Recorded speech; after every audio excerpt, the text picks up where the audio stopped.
Welcome back to our channels, Warriors. We are still growing. If you haven't had your swagger, smash that subscribe button. Go ahead and have her smash it right now.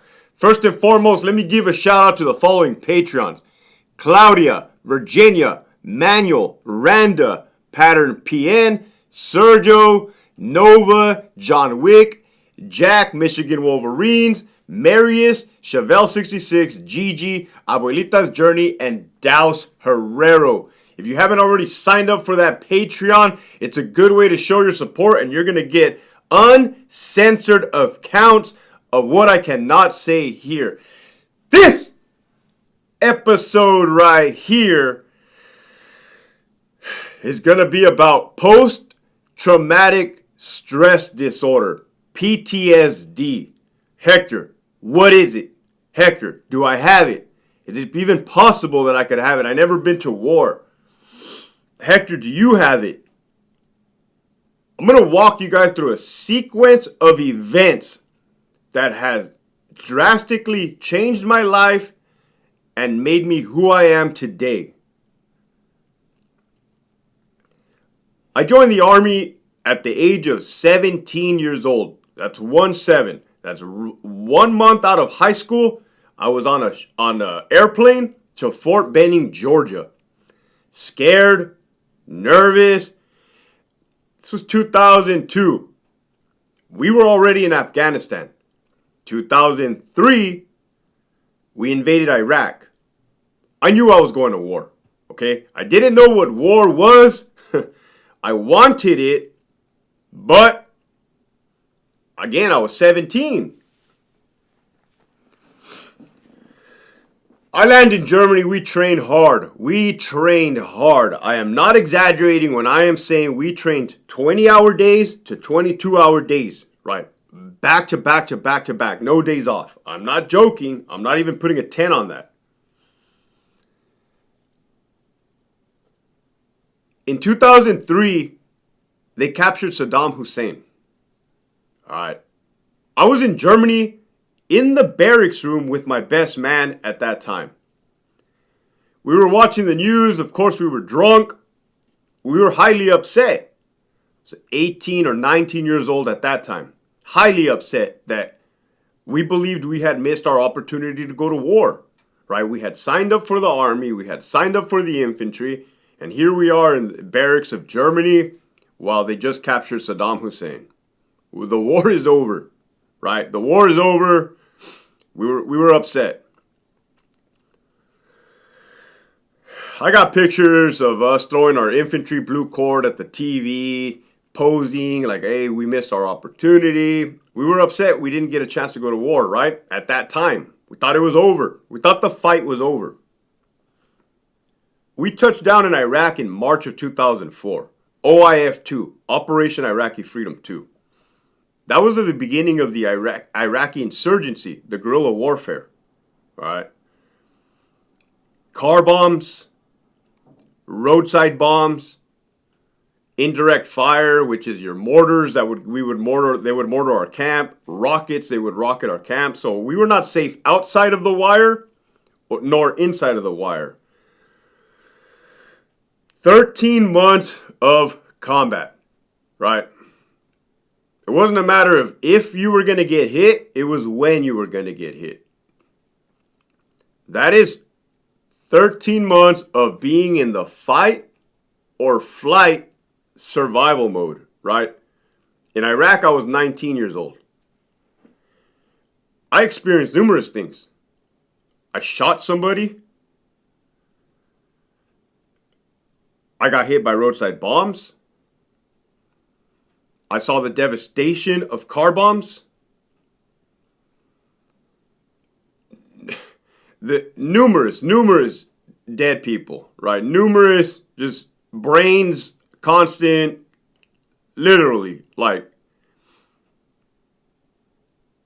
decapitated people, 50 cals to the back of people's heads. It was just like carnage, devastation, hell on earth.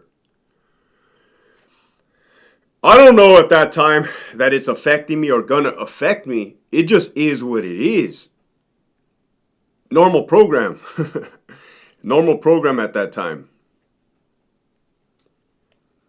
towards the end of our deployment, it was January of 2005. We got a call over the radio that an Iraqi vehicle had got shot up, and there were, we had to go respond to the scene. We were out on patrol. So we get there, there's a vehicle, there's a car all shot up by AK-47 fire in the canal bank, in the dry canal bank. You can see from the top, you look in the window, there's a guy with his hand on the steering wheel. His hand is clearly shot up. You can see his head is tilted to the side. He has a bullet hole right here in the temple, and his brains are hanging on his shoulder. That was January. That was after a year of being in Iraq. Me and my best man, the same guy we were throwing the blue cords at the TV in Germany because we thought we missed our war.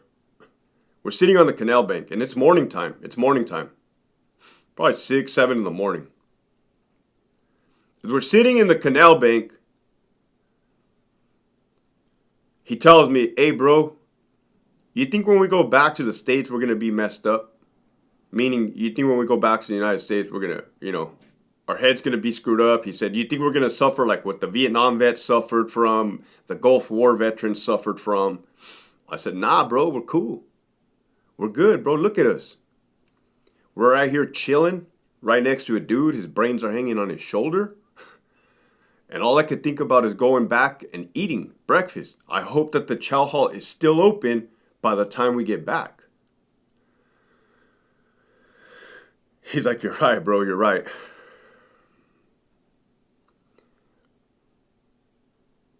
That was normal. But it wasn't. All right? It was normal, but it wasn't. When we touched back in Iraq in 2000, when we got back to Germany, we landed. This was the year 2005. There was no Wounded Warrior program. There was no get your mental health. I mean, they tried to give us a mental health evaluation. We just answered no. We just answered no to all the questions, right? No, I'm fine.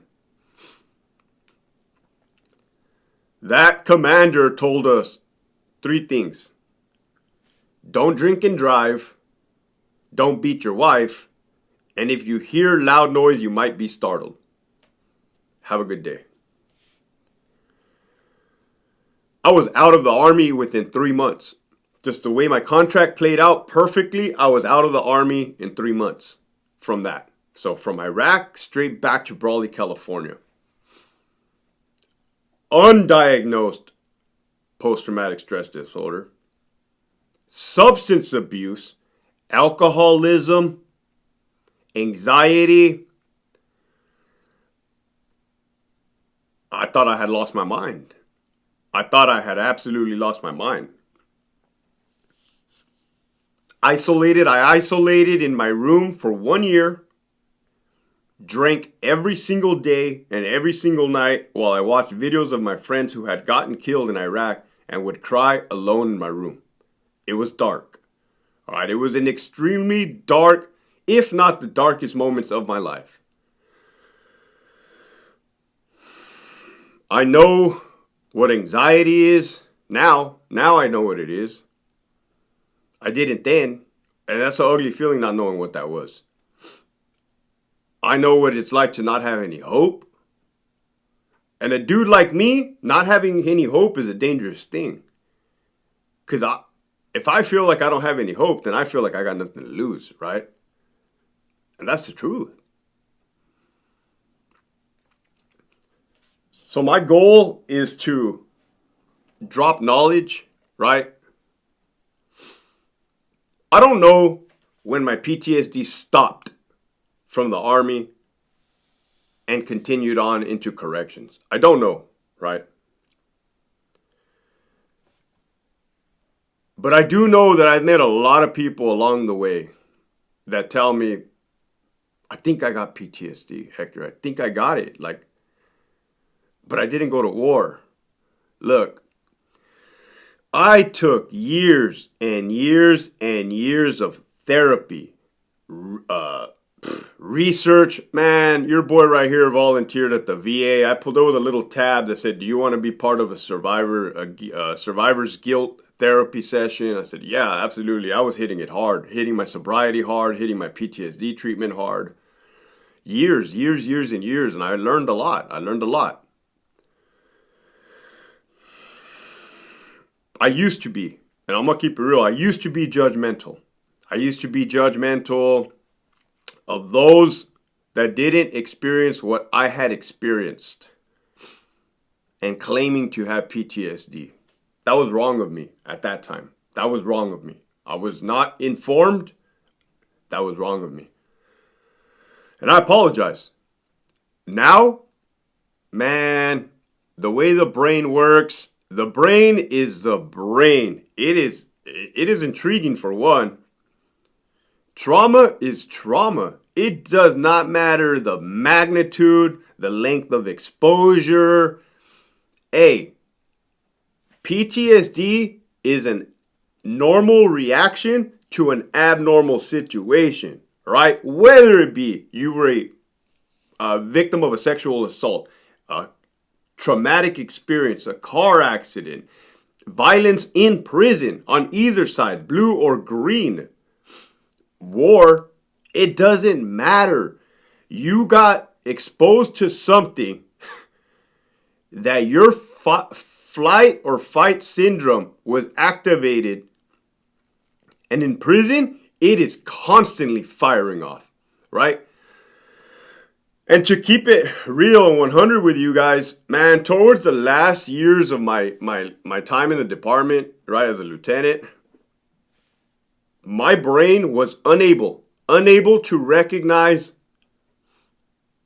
friend from foe. Meaning, I would get a ridiculous email from a captain and my fight or flight was always, well, it was always fight. It was always fight. But I had to do it strategically, right? I was a professional. I'm not gonna go out on a whim and risk it all.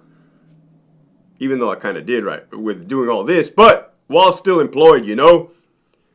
So it was constantly firing off. Fight or flight, fight or flight. I cannot tell you how draining that was. How emotionally draining, physically, mentally.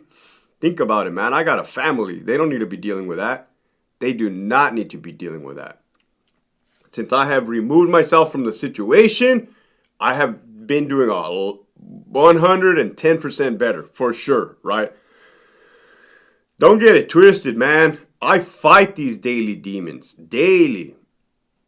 If I don't practice on a daily basis what it is that I need to be doing, gratitude, giving back, right? Then I would just go back to where I was. This is constant. This is practice, okay? You guys are helping me just as much as I'm helping you. With that, the message for today is, if you took anything away from that and you recognize some similarities, seek the treatment. The most